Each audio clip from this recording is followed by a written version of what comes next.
अकबर बीरबल की कहानी। आगरा कौन सा रास्ता जाता है? बादशाह अकबर को शिकार करना बहुत पसंद था। एक बार की बात है, बादशाह अकबर अपने सैनिकों के साथ शिकार पर निकले। शिकार करते करते वो इतने आगे चले गए कि वो अपने दल से छूट गए। उनके साथ बस कुछ ही सैनिक रह गए थे। अब शाम होने को थी और सूरज ढलने वाला था। साथ ही अकबर और उनके साथ के सैनिकों को भूख भी सताने लगी थी। काफी दूर निकल आने पर बादशाह अकबर को यह एहसास हुआ कि वो रास्ता भटक गए हैं। वहां आसपास कोई नजर भी नहीं आ रहा था जिससे रास्ते के बारे में पूछा जा सकता था। थोड़ी दूर और चलने पर उन्हें एक तिराहा नजर आया। बादशाह को यह देखकर थोड़ी खुशी हुई कि चलो इनमें से कोई न कोई रास्ता राजधानी तक तो जाता ही होगा। लेकिन सभी इसी उलझन में थे कि किस रास्ते पर चला जाए। तभी सैनिकों की नजर सड़क किनारे खड़े एक छोटे से लड़के पर पड़ी। वह लड़का बड़ी हैरानी से महाराज के घोड़े और सैनिकों के हथियारों को देख रहा था। सैनिकों ने उस बालक को पकड़कर महाराज के सामने पेश किया। बादशाह अकबर ने लड़के से पूछा, ऐ लड़के, इनमें से कौन सा रास्ता आगरा जाता है? यह बात सुनकर वह बच्चा जोर जोर से हंसने लगा। यह देखकर राजा को बहुत गुस्सा आया, लेकिन उन्होंने शांत भाव से उससे उसकी हंसी का कारण पूछा। लड़के ने जवाब दिया, यह रास्ता चल नहीं सकता है तो यह आगरा कैसे जाएगा? आगरा पहुंचने के लिए तो आपको खुद चलना पड़ेगा। महाराज उस लड़के की सूझबूझ को देखकर चकित रह गए। उन्होंने प्रसन्न होकर उस बच्चे का नाम पूछा। लड़के ने जवाब में अपना नाम महेश दास बताया। महाराज ने उसे इनाम में सोने की अंगूठी दी और दरबार में आने का न्योता दिया। इसके बाद बादशाह अकबर ने लड़के से पूछा, क्या तुम मुझे बता सकते हो कि किस रास्ते पर चलने से मैं आगरा पहुंच पाऊंगा? लड़के ने बड़ी ही शालीनता से सही रास्ता बताया और महाराज अपने सैनिकों के साथ आगरा की ओर चल पड़े। यही लड़का बड़ा होकर बीरबल के नाम से प्रसिद्ध हुआ और बादशाह अकबर के नवरत्नों में से एक कहलाया। कहानी से सीख। इस कहानी से हमें यह सीख मिलती है कि ज्ञान और सूझबूझ का सम्मान करना चाहिए। अकबर बीरबल की कहानी, सबसे बड़ा मनहूस कौन? एक बार की बात है, बादशाह अकबर बिस्तर से ही अपने सेवकों को पानी लाने का आदेश दे रहे थे। उसी समय बादशाह के कमरे के पास से कूड़ा साफ करने वाला सेवक गुजर रहा था। उसने जब देखा कि अकबर को प्यास लगी है लेकिन उनके आसपास कोई सेवक नहीं है, तो वो खुद ही बादशाह के लिए पानी ले गया। उस कूड़ा उठाने वाले सेवक को पानी लिए अपने कमरे में खड़ा देखकर अकबर चौंक गए, लेकिन उन्हें प्यास बहुत लगी थी। ऐसे में बिना ज्यादा सोचे समझे अकबर ने उसका लाया हुआ गिलास पकड़ा और पानी पी लिया। उसी वक्त अकबर के कुछ खास कार्यकर्ता उनके कमरे में पहुंचे। उन्होंने कूड़ा उठाने वाले सेवक को वहां देखते ही उसे कमरे से तुरंत बाहर जाने के लिए कहा। फिर उन्होंने कुछ देर बादशाह से बात की और वो भी उनके कमरे से चले गए। तभी कुछ देर बाद बादशाह अकबर का पेट खराब होने लगा। जैसे जैसे दिन ढलता गया, उनकी तबीयत और बिगड़ गई। बादशाह की ऐसी हालत देखकर बड़े से बड़ा हकीम बुलवाया गया, लेकिन दवाई लेने के बाद भी उनकी तबीयत में कोई सुधार नजर नहीं आ रहा था। तभी राज वैद्य ने बादशाह को ज्योतिष बुलवाने का सुझाव देते हुए कहा, बादशाह, लगता है आप पर मनहूस इंसान का साया पड़ गया है। राज वैद्य की बात का मान रखते हुए अकबर ने ज्योतिष को बुलाने का आदेश दिया। तभी अकबर के मन में हुआ, किसी मनहूस की परछाई तो मुझ पर पड़ी नहीं। बस कूड़ा साफ करने वाले का लाया हुआ पानी मैंने पिया था। यह सोचते ही उन्होंने उस कचरा साफ करने वाले कर्मचारी को सजाए मौत सुना दी। बादशाह का आदेश मिलते ही सिपाहियों ने उस नौकर को जेल में डाल दिया। कुछ देर बाद बादशाह के इस आदेश के बारे में बीरबल को पता चला। वो तुरंत उस कर्मचारी के पास पहुँचे और कहा कि तुम चिंता मत करना, मैं किसी न किसी तरकीब से तुम्हें बचा ही लूंगा। इतना कहकर बीरबल तुरंत बादशाह अकबर के पास पहुंच गए। बीरबल ने बादशाह से पूछा, आपको क्या हुआ है? कैसे इतना बीमार पड़ गए? जवाब में अकबर बोले, बीरबल, एक मनहूस इंसान की छाया मुझ पर पड़ गई और मैं बीमार हो गया। बादशाह का जवाब सुनते ही बीरबल उन्हीं के सामने हंसने लगे। यह देखकर अकबर को बहुत खराब लगा। उन्होंने कहा, बीरबल, तुम मेरी बीमारी का मजाक उड़ा रहा हो। बीरबल ने कहा, नहीं नहीं बादशाह, मुझे तो बस इतना कहना है कि अगर मैं आपके सामने उस कूड़ा उठाने वाले कर्मचारी से भी बड़ा मनहूस इंसान ले आऊं तो क्या आप नौकर की सजा माफ कर दोगे? अकबर ने पूछा, उससे भी बड़ा मनहूस कोई हो सकता है क्या? चलो, तुम किसी बड़े मनहूस को ले आते हो तो मैं उस व्यक्ति को मुक्त कर दूंगा। तभी तपाक से बीरबल बोल पड़े कि महाराज, उससे बड़े मनहूस आप स्वयं ही हैं। उस मामूली नौकर ने तो बस आपकी प्यास बुझाने के लिए आपको पानी दिया, लेकिन आपको लग रहा है कि उसके कारण आपकी तबीयत खराब हो गई है। उस बेचारे नौकर का तो सोचिए जरा, वो तो आपको पानी पिलाने की वजह से जेल में पहुंच गया। सुबह सुबह आपको देखने की वजह से उसका दिन तो छोड़िए, पूरा जीवन बर्बाद हो गया। अब कुछ देर में उसे मौत की सजा मिल जाएगी। अब आप ही बताइए, तबीयत खराब होना बड़ी मनहूसियत है या मौत की सजा मिलना? आगे बीरबल बोले, अब आप खुद को मौत की सजा मत देना, क्योंकि आप हम सभी के बादशाह हैं और हमें जान से भी ज्यादा प्यारे हैं। बीरबल की ऐसी बुद्धिमता वाली बातें सुनकर बीमार अकबर जोर से हंस पड़े।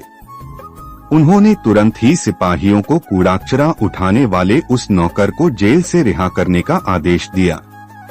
साथ ही साथ उसकी मौत की सजा भी माफ कर दी। कहानी से सीख, किसी की भी बातों पर आकर फैसला नहीं लेना चाहिए और अंधविश्वासी तो बिल्कुल भी नहीं होना चाहिए। अकबर बीरबल की कहानी। जोरू का गुलाम। एक बार की बात है, राजा अकबर व बीरबल दरबार में बैठे कुछ अहम मामलों पर चर्चा कर रहे थे। तभी बीरबल ने अकबर से कहा, मुझे लगता है कि ज्यादातर पुरुष जोरू के गुलाम होते हैं और अपनी पत्नियों से डर कर रहते हैं। बीरबल की यह बात राजा को बिल्कुल भी पसंद न आई। उन्होंने इस बात का विरोध किया। इस पर बीरबल भी अपनी बात मनवाने पर अड़ गए। उन्होंने राजा से कहा कि वे अपनी बात को सिद्ध कर सकते हैं, मगर इसके लिए राजा को प्रजा के बीच एक आदेश जारी करवाना होगा। वह आदेश यह था कि जिस पुरुष के अपनी पत्नी से डरने की बात सामने आएगी, उसे दरबार में एक मुर्गी जमा करानी होगी। राजा बीरबल की इस बात पर तैयार हो गए। अगले ही दिन प्रजा के बीच आदेश कराया गया कि अगर यह बात सिद्ध हो जाती है कि कोई पुरुष अपनी पत्नी से डरता है, तो उसे दरबार में आकर बीरबल के पास एक मुर्गी जमा करवानी होगी। फिर क्या था, देखते ही देखते बीरबल के पास ढेरों मुर्गियां इकट्ठा हो गईं और सैकड़ों मुर्गियां महल के बगीचे में घूमने लगीं। अब बीरबल राजा के पास पहुंचे और बोले, महाराज, महल में इतनी मुर्गियां इकट्ठा हो गई हैं कि आप एक मुर्गी खाना खोल सकते हैं, इसलिए अब आप इस आदेश को वापस ले सकते हैं। मगर महाराज ने इस बात को गंभीरता से नहीं लिया और महल में मुर्गियों की संख्या धीरे धीरे और भी ज्यादा बढ़ने लगी। इतनी अधिक मुर्गियां महल में जमा हो जाने के बाद भी जब राजा अकबर बीरबल की बात से सहमत नहीं हुए, तो बीरबल ने अपनी बात सिद्ध करने के लिए एक नया उपाय निकाला। एक दिन बीरबल राजा के पास गए और बोले, महाराज, मैंने सुना है कि पड़ोस के राज्य में एक बहुत की खूबसूरत राजकुमारी रहती है। अगर आप चाहें तो क्या मैं आपका रिश्ता वहां पक्का कर आऊं? यह सुनते ही राजा चौंक उठे और बोले, बीरबल, तुम ये कैसी बातें कर रहे हो? महल में पहले से ही 2 महारानियां मौजूद हैं। अगर उन्हें इस बात की भनक भी लगी तो मेरी खैर नहीं होगी। यह सुनकर बीरबल ने तपाक से जवाब दिया, चलिए महाराज, फिर तो आप भी मेरे पास 2 मुर्गियां जमा करा ही दीजिए। राजा बीरबल का ऐसा जवाब सुनकर शर्मा गए और उन्होंने अपना आदेश उसी वक्त वापस ले लिया। कहानी से सीख। अकबर बीरबल की इस कहानी से हमें यह शिक्षा मिलती है कि बातों की चतुराई से हम किसी भी बात को मनवा सकते हैं। जरूरत है तो बस बीरबल की तरह चतुराई से अपना पक्ष रखने की। अकबर बीरबल की कहानी। खाने के बाद लेटना। दोपहर का समय था। राजा अकबर अपने दरबार में बैठे कुछ सोच रहे थे। अचानक उन्हें बीरबल की कही हुई एक बात याद आई। उन्हें याद आया कि एक बार बीरबल ने उन्हें एक कहावत सुनाई थी जो कुछ इस तरह से थी, खाने के बाद लेटना और मारने के बाद भागना एक सयाने मनुष्य की निशानी होती है। राजा सोचने लगे, अभी दोपहर का समय है, यकीनन बीरबल खाने के बाद सोने की तैयारी में होगा। चलो आज उसकी बात को गलत साबित किया जाए। यह सोचकर उन्होंने एक सेवक को आदेश दिया कि इसी वक्त बीरबल को दरबार में उपस्थित होने का संदेश दिया जाए। बीरबल अभी खाना खाकर बैठे ही थे कि सेवक राजा का आदेश लेकर बीरबल के पास पहुंचा। बीरबल आदेश के पीछे छिपे राजा की मंशा भली भांति समझ गए। उन्होंने सेवक से कहा, तुम थोड़ी देर रुको, मैं कपड़े बदलकर तुम्हारे साथ ही चलता हूँ। अंदर जाकर बीरबल ने अपने लिए एक तंग पजामा चुना। पजामा तंग था तो उसे पहनने के लिए उन्हें बिस्तर पर लेटना पड़ा। पजामे को पहनने का बहाना कर वे थोड़ी देर बिस्तर पर ही लेटे रहे और फिर सेवक के साथ दरबार की ओर चल दिए। दरबार में राजा बीरबल की ही राह देख रहे थे। उनके वहां पहुंचते ही राजा ने पूछा, क्यों बीरबल, आज खाने के बाद लेटे थे या नहीं? बीरबल ने जवाब दिया, जी महाराज, जरूर लेटा था। यह सुनकर राजा को बहुत गुस्सा आया। उन्होंने बीरबल से पूछा, इसका मतलब यह है कि तुमने मेरे आदेश का असम्मान किया। तुम उसी समय मेरे सामने क्यों उपस्थित नहीं हुए? इसके लिए मैं तुम्हें सजा देता हूँ। बीरबल ने तुरंत जवाब दिया, महाराज, ये सच है कि मैं थोड़ी देर लेटा था, लेकिन मैंने आपके आदेश की अवहेलना नहीं की है। आपको मुझ पर यकीन न हो तो आप सेवक से इस बारे में पूछ सकते हैं। हाँ, ये अलग बात है कि मुझे इस तंग पजामे को पहनने के लिए बिस्तर पर लेटना पड़ा था। बीरबल की इस बात को सुनकर अकबर हंसे बिना रह न सके और उन्होंने बीरबल को दरबार से जाने दिया। कहानी से सीख। इस कहानी से हमें यह सीखने को मिलता है कि परिस्थिति को भांपते हुए हमारे द्वारा उठाया गया एक कदम हमें अनेक मुसीबतों से बचा सकता है। अकबर बीरबल की कहानी। बीरबल से पूछे गए 3 प्रश्न। बीरबल राजा अकबर के बहुत प्रिय थे। वह अपने बहुत सारे निर्णय बीरबल की चालाकी और बुद्धिमानी के बल पर सभा में लेते थे। यह देखकर कुछ दरबारियों के मन में बीरबल के प्रति घृणा जागृत हो गई। उन दरबारियों ने मिलकर बीरबल को बादशाह अकबर के सामने नीचा दिखने के लिए एक योजना बनाया। एक दिन भरी सभा में उन दरबारियों ने अकबर के समक्ष कहा कि अगर बीरबल हमारे 3 प्रश्नों का उत्तर दे देंगे तो हम मान जाएंगे कि बीरबल से बुद्धिमान कोई नहीं। बीरबल की बुद्धि की परीक्षा लेने के लिए बादशाह अकबर हमेशा तैयार खड़े रहते थे।